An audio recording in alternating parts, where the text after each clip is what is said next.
Alright, well today we will be working on swapping out the charging system out of my old original 77 GS550 into my current 77 GS550.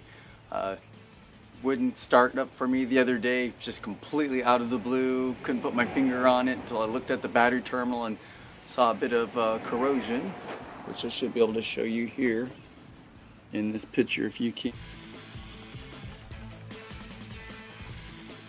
So there's the battery. We'll also be pulling off the stator cover and stator and replacing it. But anyway, let's dive right in. Okay, removing the seat on this bike is pretty straightforward. I don't have the standard fasteners or hinges in place on this bike. I pull the seat off the lot because I do a lot of work. So in place of those, I use these little cotter pins. Now, they're not ideal for a long-term solution because, well, it doesn't give such a good fit compared to the standard. However, it's great for quick and dirty removal and re-adding of the seat. One of the little quirks I've had with this bike is the plastic. It's an old bike, it's a 77, so a lot of the rubber and everything has kind of gotten old over the years. I haven't been able to find replacements for many of them yet, which includes the little grommets that hold the side cover panels in place. So I figured out a little workaround that ultimately requires a set of pliers. What I've done is I have used a little cotter pin to hold them in place to keep them from falling off during the ride, which has actually happened to me. And if you have a old GS550 or any of these series bikes, right, it's not easy to find plastics for them. Alright, and removing the battery, well, that's pretty straightforward.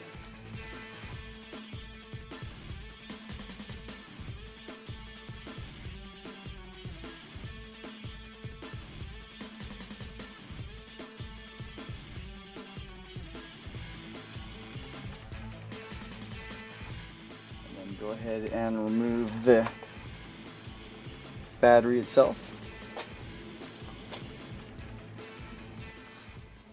Alright, okay, not really necessary for what we're about to do in terms of getting to the charging system.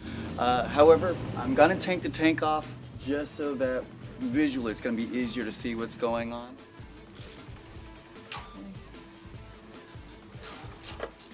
As short as possible. But that allows me the flexibility of pulling the tank back. A quick walkthrough before we actually pull the carburetor. Let me show you what we're going to be doing. So the first thing we want to do is we want to loosen the air box from the frame. To do that, you'll need to loosen these two bolts here, the mounting bolts on top, and then the one on the side that my bike seems to be missing, apparently. Right here. Once those are loose, the air box is no longer fixed to the frame.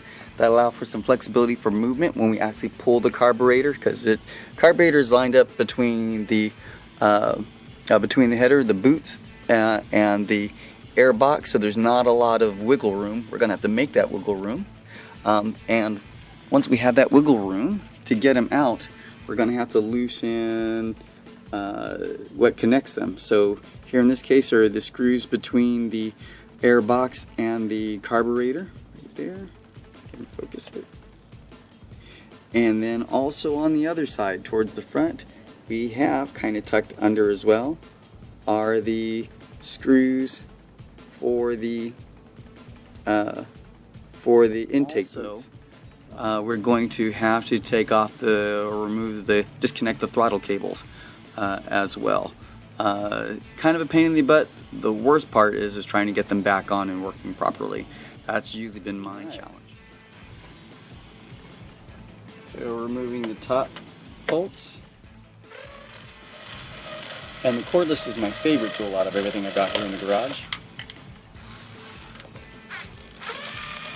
because it does save me a lot of wrist work. But the air box, we're going to loosen the throttle cables. from their mounts. Same thing for the other side, although that's going to be a little trickier in terms of getting it. One other thing I wanted to mention here, it may not be so visible at what you're looking at, but there is a breather hose that goes from the top of the cam cover all the way back to the air box. This hose, make sure you disconnect and remove, otherwise the air box isn't really going anywhere and it gets in the way of moving the carburetor out of place. Alright, so this is where we start loosening screws. So I am going to focus in on these screws here that are going to separate the carburetor from the air box. And I kind of do a couple of hand turns there, and once I've got it loose enough. And then, like I said, these are done in pairs. So I'm reaching further back, right behind it, they almost line up. And same thing, make sure you got it in so you don't strip. And then here are these, and it's just a simple matter of getting these in. Loose as well, the ones in the middle are a little harder to see.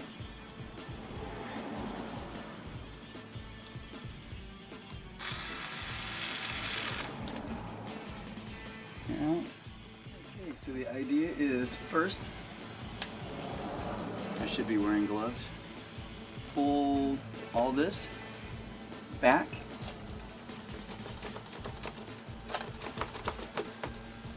Out of the boots. And separate them out from the boots like so. See a bit of a turn.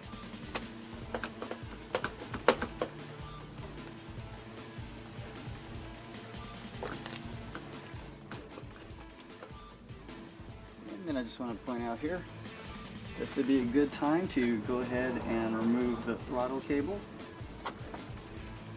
as easily as convenient. Get some of the wiring out of the way. Only two hoses that should be coming with you are the ones that led to the tank.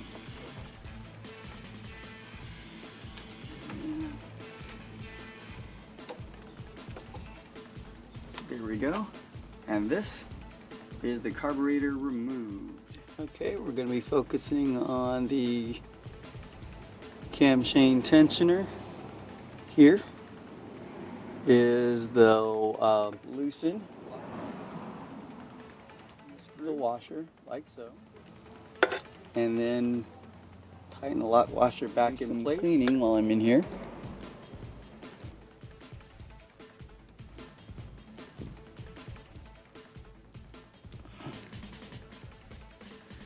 And it should just pop out like so. Gasket ice looks pretty good. And let's see if we zoom back out. Okay, this time we are going to 8mm bolts.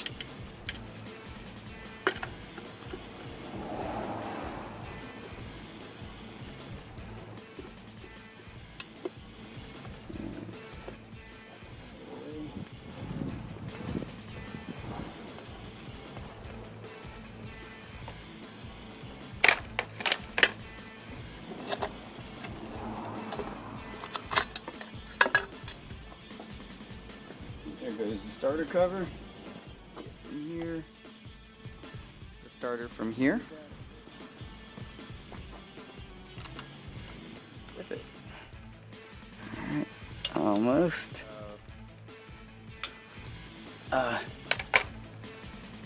Hex screws.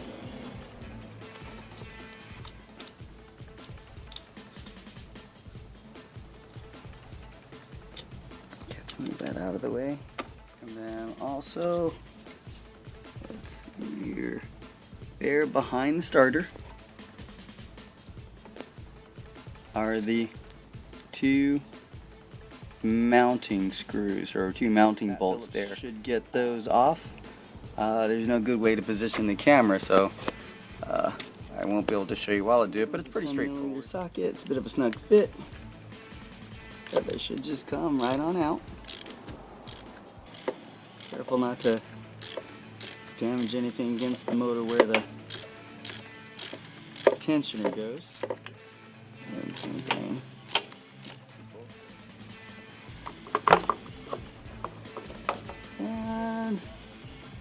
Out comes the starter. Okay, before we pull off the stator cover and the stator, we need to clear the stator cabling.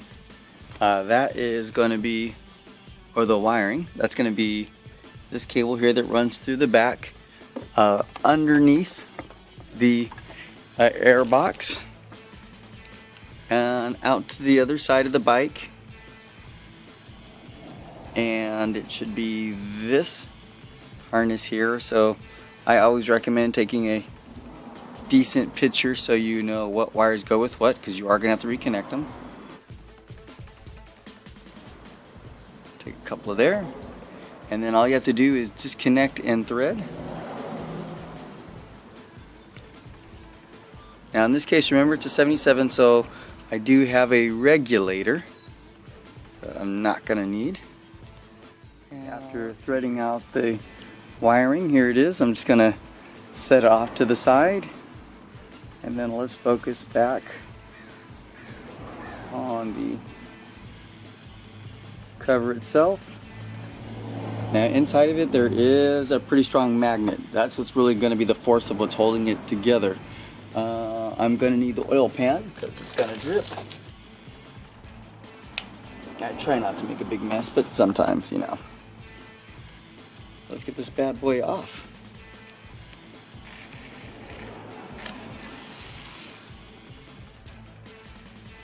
Just give me positive. I really see here, and you want to be a little delicate about this, but you want to be able to break that seal.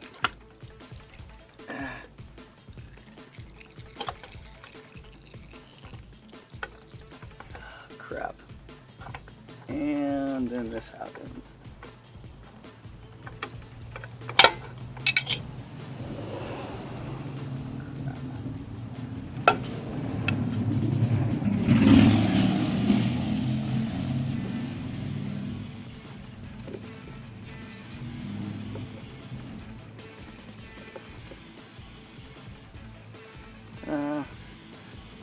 Now I always forget this, and by the way, let's see here, let's get this through. Alright. Ta-da! Now there is a washer that goes here that slipped out. I'm going to have to dig that out of the oil pan. Mental note.